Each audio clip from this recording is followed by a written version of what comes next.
Assalamualaikum warahmatullahi wabarakatuh. Eh, Selamat datang di channel kasih makan ikan koi sambil ngobrol-ngobrol. Mungkin itu ya temanya. Jadi intinya kita santai bareng, kita berbagi pengalaman. Catatan saya udah pelihara ikan koi itu sekitar 10 tahun, mengalami berbagai hal. Pernah ikannya mati, pernah ini ganti kolam. Nah, ini kolam yang terakhir, ukuran kolamnya sekitar berapa ya, ini satu dua sekitar 3 kali berapa ya, 2,5 kali 4 meter lah, ada 2,5 kali 4 meter, dengan dengan saring, dengan filternya. Kedalamannya sekitar 1,5 meter. Dan mengenai ikannya ini, pengadaannya terbagi dua, satu impor, satu lokal. Yang impor saya beli dari farm-farm yang bagus seperti Sakai dan lain-lain.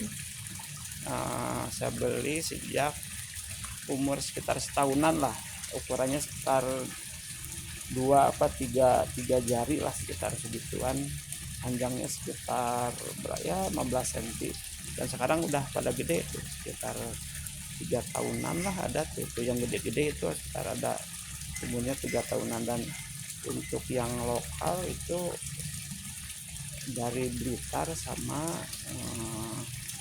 Sukabumi, saya pelihara sejak ukuran segede pentul korek, kecil banget, itu udah sekitar sebulan mungkin ya. Dan ini udah saya pelihara sekitar 1,5 tahunan tuh, lihat ada yang kecil-kecil.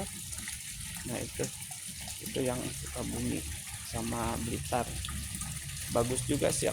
Pas pertama datang dia kusam warnanya, tapi setelah masuk, setelah ada karantina dan lain-lain, saya dibikin kolamnya terpisah dulu, udah gede baru masuk kolam ini gitu. Dan setelah masuk kolam ini warnanya menjadi cerah. Artinya apa? Faktor lingkungan, faktor air juga itu sangat berpengaruh. Oke, untuk konten pertama ini saya akan perkenalan, tadi udah ya, saya akan bahas sejarah ikan koi gitu ya buat teman-teman.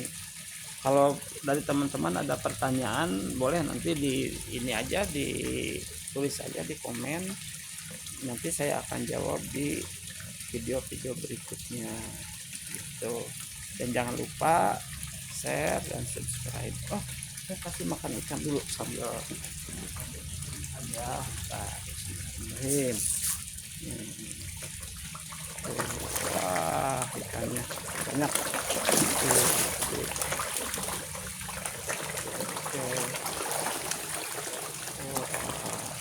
Nah, inilah hiburan saya di sela kegiatan. Oh ya, sedikit, profesi saya adalah sebagai wira swasta, ngajar juga di perguruan tinggi, ngajar manajemen.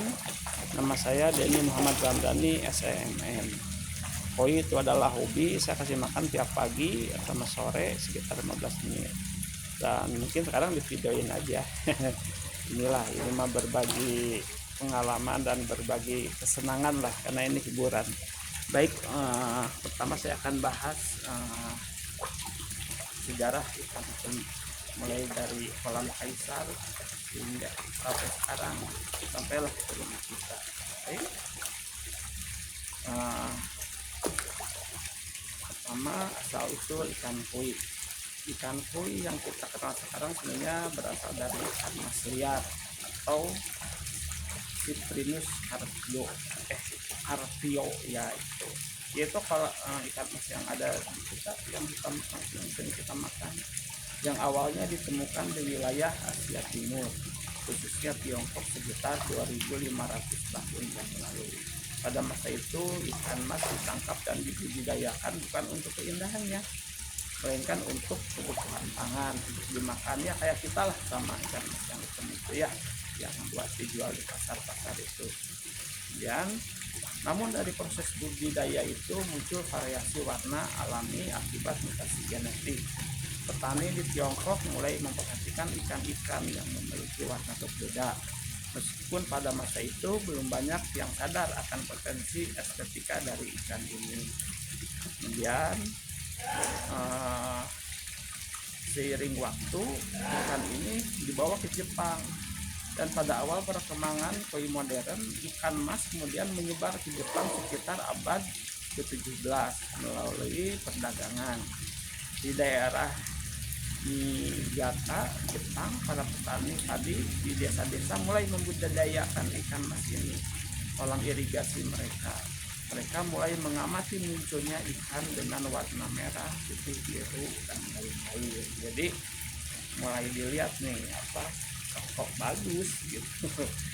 Kemudian dari sinilah awal mulai ikan koi modern berkembang. Orang Jepang menyebutnya Nishikigoi, yang berarti ikan mas yang bersilau indah. Itu artinya. Petani mulai secara selektif mengawinkan ikan-ikan dengan warna menarik untuk menghasilkan variasi warna, dan tanpa mereka sadari mereka sedang menciptakan salah satu bentuk seni hidup yang dikenal dunia. Nah itu jadi orang-orang Jepang itu udah kreatif zaman dulu ya. Lanjut, koi sebagai simbol budaya dan sosial. Jadi seiring waktu koi tidak lagi sekedar ikan hias biasa.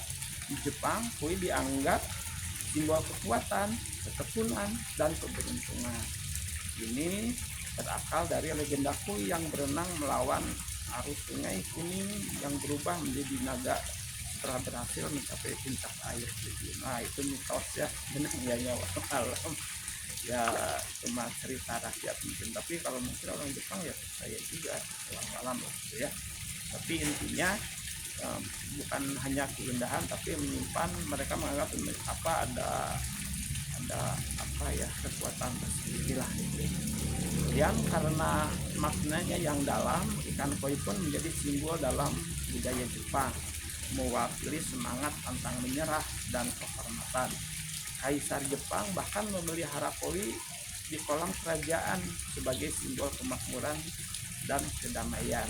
Sejak saat itu koi menjadi hewan festif yang sering dipelihara oleh bangsawan dan orang kaya. Nah itu menjadi sebagai simbol-simbol prestis, simbol kekayaan dan lain-lain. Ya karena mungkin mahal kali ya, dan susah untuk yang bagus-bagusnya mah. Kemudian penyebaran global dan koi di era modern. Pada awal abad ke-20, ikan koi mulai diperkenalkan keluar Jepang.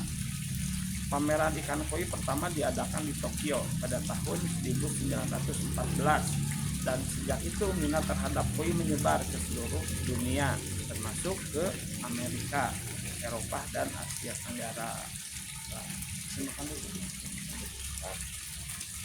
Ayo makan.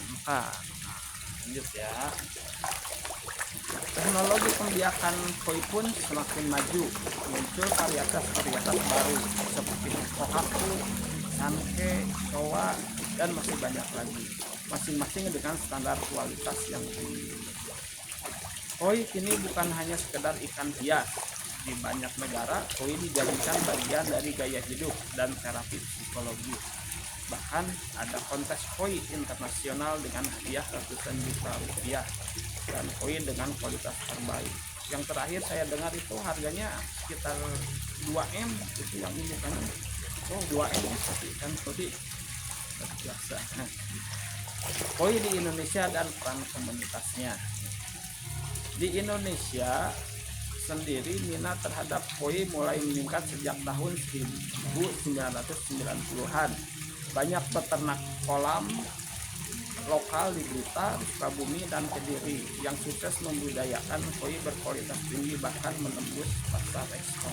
Oh ini ada yang suara apa ini? Ada yang senam saudara di depan rumah saya tuh di ini nggak kedengeran ya, apa lanjut aja ya.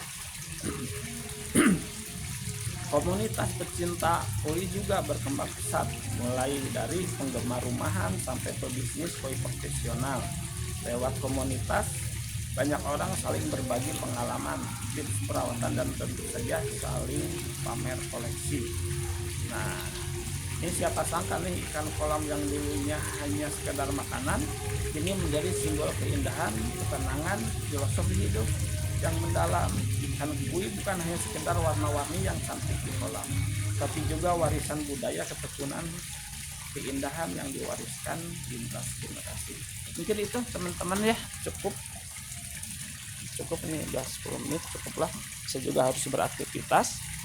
Jangan lupa like, share, sama komen bila ada pertanyaan tentang koi ini. Nanti saya akan saya jawab di video berikutnya. Oke, terima kasih. Wassalamualaikum warahmatullahi wabarakatuh.